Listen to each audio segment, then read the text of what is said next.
Internet, social media, মোবাইলে যারা দেখে, আমি আজকে বলে যাই কালকে মনে হবে, 10 বছর পর মনে পড়বে এখন যে ইহুদি নাসারাদের চক্রান্তে মুসলিম ঐক্যকে বিনষ্ট করার জন্য কিছু নামধারী ইন্টারনেট বক্তার বক্তব্য ভাইরাল হচ্ছে। আর এতটাই বক্তব্য, এতটাই বিতর্ক যদি এই রূপ চলতে থাকে, আফটার 30 ইয়ার্স, 25 থেকে 30 বছর পর 25 থেকে 30% মুসলমান নাস্তিক হতে বাধ্য হয়ে যাবে। কি কথা বুঝতে পারলেন? কথাটা বুঝতে পারলেন? এই বিতর্ক যদি চলতে থাকে এইরূপ ভাবে, আমার গবেষণা কে কি বললেন কোনো যায় আসে না, তবে সত্য বলতে শিখুন, আত্মসমীক্ষা করতে শিখুন, আত্মসমালোচনা করতে শিখুন। এই বিতর্কে যদি অবসান না ঘটানো যায়, এই মতভেদ যদি বন্ধ করা না যায়, বোঝানোর পদ্ধতি যদি চেঞ্জ করা না হয়, আমার মনে হয় আজ থেকে 25 বছর পরে, 30 বছর পরে এই মুসলমানদের মধ্যে 25 থেকে 30% মানুষ নাস্তিক হতে বাধ্য হয়ে যাবে। অল্প সময় কথা বলব। আমি যখন বক্তব্য রাখছি মালদা ডিস্ট্রিক্টের কালিয়াচক মোথাবাড়ি অঞ্চলে,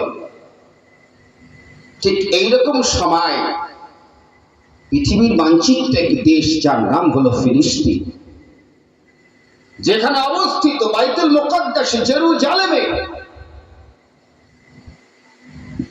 যে বাইতুল মুকাদ্দাস মুসলমানদের একটাই কাবা ছিল, ঠিক কিনা কথা বলবো, কেবলা ছিল, যার দিকে মুখ করে নামাজ পড়া হতো।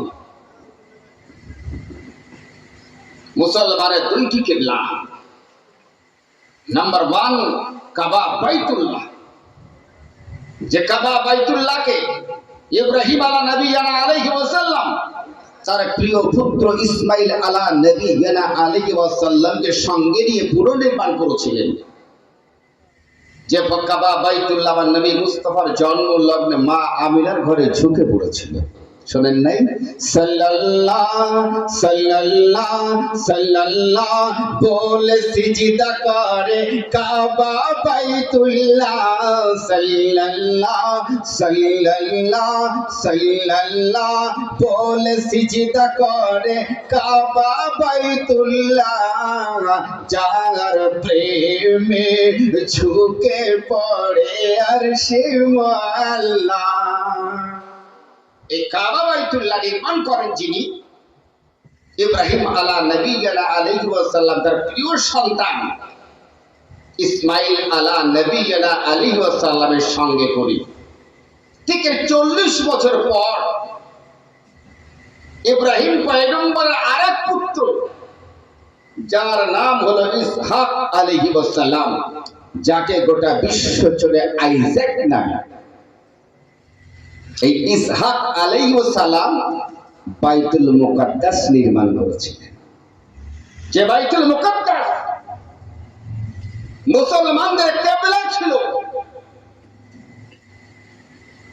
এই বাইতুল মুকাদ্দাস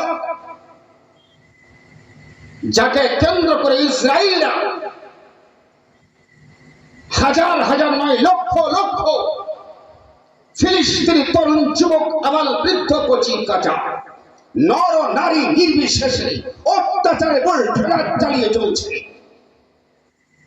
যাদের কাছে খাদ্য নাই, পান করার মতন পানি নাই, মাথার উপরে ছাদ নাই, ঈদের পোশাক নাই, ইফতারের সামগ্রী নাই, ঈদুল আজহার দিনের কুরবানির গোশত নাই। আত্মরা চিৎকার চলছে তাদের জীবন যাপন, প্রতিটা মুহূর্ত আতঙ্কে দিন কাটে। ইসরায়েলি সৈন্য দ্বারা লক্ষ লক্ষ ফিলিস্তিন নাগরিক পতিত, নিহত, অত্যাচারিত, নির্যাতিত হচ্ছে। জানেন আপনারা, এই ইসরায়েলের কোনো অস্তিত্বই ছিল না। 1947-48 খ্রিস্টাব্দে যার অস্তিত্ব হয়, তার পূর্বে কোনো অস্তিত্বই ছিল না। 1920 খ্রিস্টাব্দে যখন হিটলার দ্বারা ইহুদির সম্প্রদায় দিগকে গোটা বিশ্ব জুড়ে বিতাড়িত করা হয়েছিল, তখন মুসলিম টুপিওয়ালা, দাড়িওয়ালা, জুব্বাওয়ালা, পাগড়িওয়ালা নবী মুস্তাফার প্রেমিক অনুসারীরা মানবতা দেখিয়ে ইসরায়েলি দিগকে ওই ফিলিস্তিনে একটু থাকার জায়গা করে দিয়েছিল।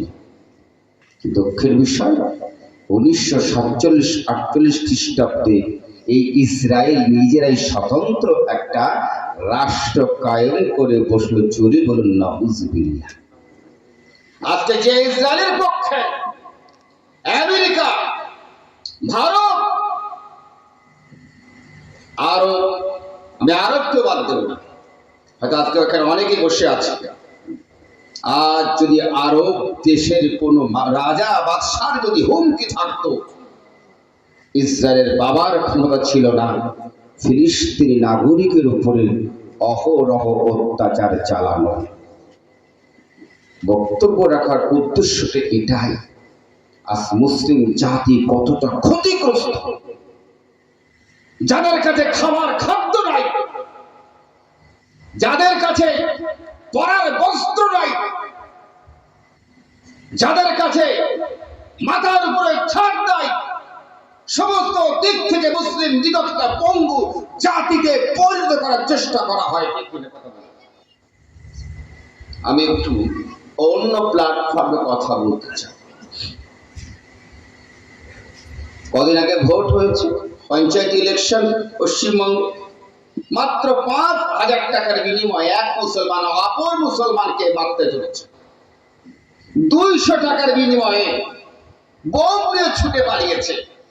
খেয়াল নাই বাড়িতে বাচ্চা আছে, মরে গেলে কি হবে, খেয়াল নাই বাড়িতে বউ আছে, মরে গেলে কি হবে, খেয়াল নাই মরে গেলে বাবার কি হবে, মায়ের কি হবে, ভাইয়ের কি হবে, ঠিক কোনো খেয়াল নাই।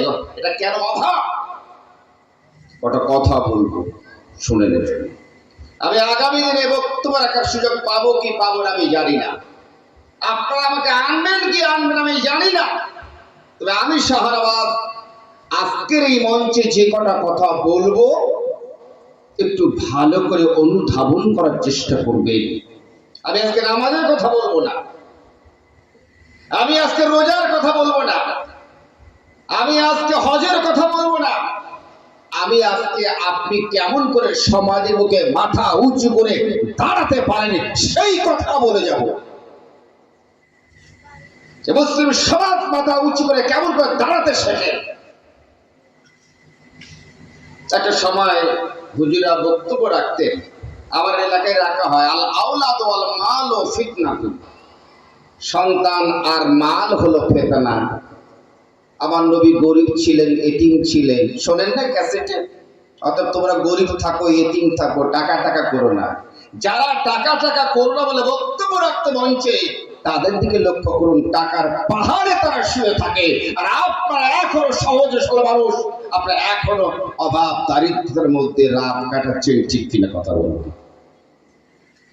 যে সমস্ত হুজুররা আপনাদেরকে গরিব থাকার উৎসাহিত করত, মিসকিন থাকার প্রতি উৎসাহিত করত, তাদের দিকে লক্ষ্য রাখুন, কোটি কোটি টাকা টাকার পাহাড়ে ঘুমিয়ে থাকে। আজ মুসলিমদের আর্থসামাজিক ব্যবস্থাপনা, অর্থনৈতিক কাঠামো এত দুর্বল যে আজ তারা বিভিন্ন রাজনৈতিক নেতাদের পায়ের ফুটবলে পরিণত হয়েছে। ঠিক কিনা কথা বলবো? আমি জানি না আমার বক্তব্য কেমন আকারে কেমন ভাবে নেবেন, হাত জোর করে বলবে একটু অনুভব করুন। আপনি অন্যের গোলামি করতে আসেননি, গোটা বিশ্ব আপনার গোলামি করতে এসেছে। মুসলমান এরা একমাত্র গোলামি করবে আল্লাহ আল্লাহর রাসূলে, আর গোটা বিশ্ব তার গোলাম হয়ে যাবে। বন্ধুগণ, যে ফিলিস্তিনে আজ অহরহ বোমা বর্ষণ চলছে, এই ইসরায়েল ছিল ভাড়াটিয়া। আজ তারা বাড়ির মালিককেই ভাড়াটিয়া বানিয়ে ফেলেছে। হে মুসলিম জাতি, তোমাদের কাছে, এই মুরব্বী বাপজি, আপনাদের কাছে আমার একটাই বার্তা, কোন পথ অবলম্বন করলে আপনি আপনার অধিকারকে ছিনিয়ে নিতে পারবেন, কোন পথ অবলম্বন করলে আপনার সন্তান, আপনার পরিবার, আপনার ছেলে, আপনার মেয়ে, আপনার বাবা, আপনার স্ত্রী, আপনার বোন, আপনার ভগিনী সমাজের মুখে মাথা উঁচু করে দাঁড়াতে পারবে, তুমি সেই দিকটাই বলার চেষ্টা করবে ইনশাআল্লাহ। তো এটা ভাববেন না ইসলাম মানে মাথা নিচু করে চলতে হবে। ইসলাম তো মাথা উঁচু করে চলার সুযোগ, উঁচু করে চলার শিক্ষা দান করে, ঠিক তাই না? ইসলাম একমাত্র পাথরকে সেজদা করে না, ইসলাম একমাত্র যে গাছকে সেজদা করে না, মাছকে সেজদা করে না, ইসলাম একমাত্র আল্লাহকে সেজদা করে। ইসলাম কখনো পাথরের কাছে মাথা নত করে না। বন্ধুবার, যে কথা বলছিলাম, এই পথ থেকে মুক্তি পাওয়ার ব্যবস্থাপনা কি? একটাই পথ, যে পথটা হলো কমলিওয়ালা পয়গম্বর, আকা ইনামদার, মাদানী তাজদার, শাহান শাহিদ বাকার, মক্কি মাদানী পয়গম্বর জনাব মুহাম্মদ রাসূলুল্লাহ সাল্লাল্লাহু তাআলা আলাইহি ওয়াসাল্লাম বিশ্ববাসীকে দেখিয়েছেন। ওই পথটাই হলো বিশ্ব মুক্তির পথ। আজ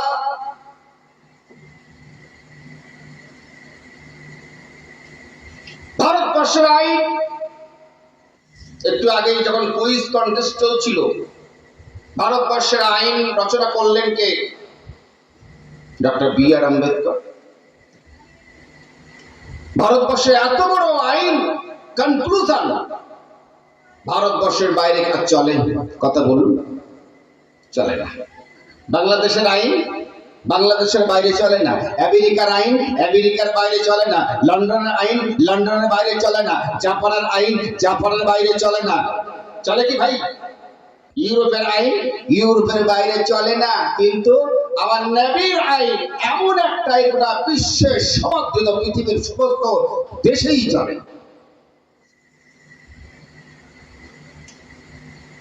পাকিস্তানের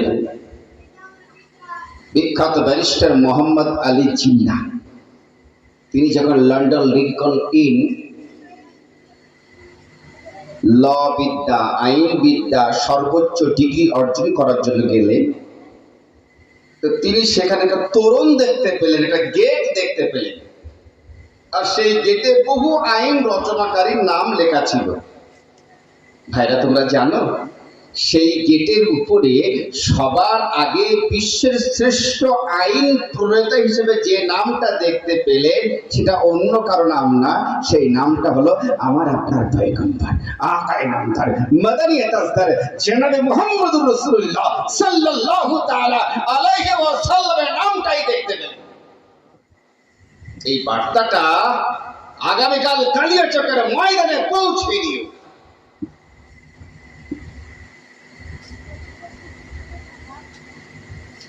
মোহাম্মদ আলী জিন্নাহ নামটা দেখে অবাক হয়ে, বিগত কয়েক বছর আগে গোটা বিশ্বের শ্রেষ্ঠ মানব হিসাবে একটা বই রচনা হলো। বইটার নাম হলো দ্য গ্রেট হান্টিং। লেখক হলেন মাইকেল এইচ হার্ট। তিনি একজন ইহুদি ধর্ম অবলম্বনকারী।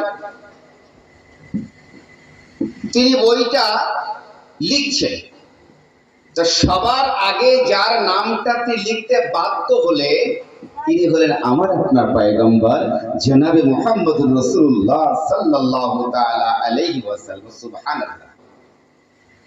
কোন দিক আপনি পেতে চান? সামাজিক জীবনে জীবনকে ধন্য করে গড়ে তুলতে গেলে যে শিক্ষা প্রয়োজন হয় তার নাম হলো ইসলাম। নাগরিক জীবনে জীবনটাকে ধন্য করে গড়ে তুলতে গেলে যে শিক্ষার প্রয়োজন তার নাম হলো ইসলাম।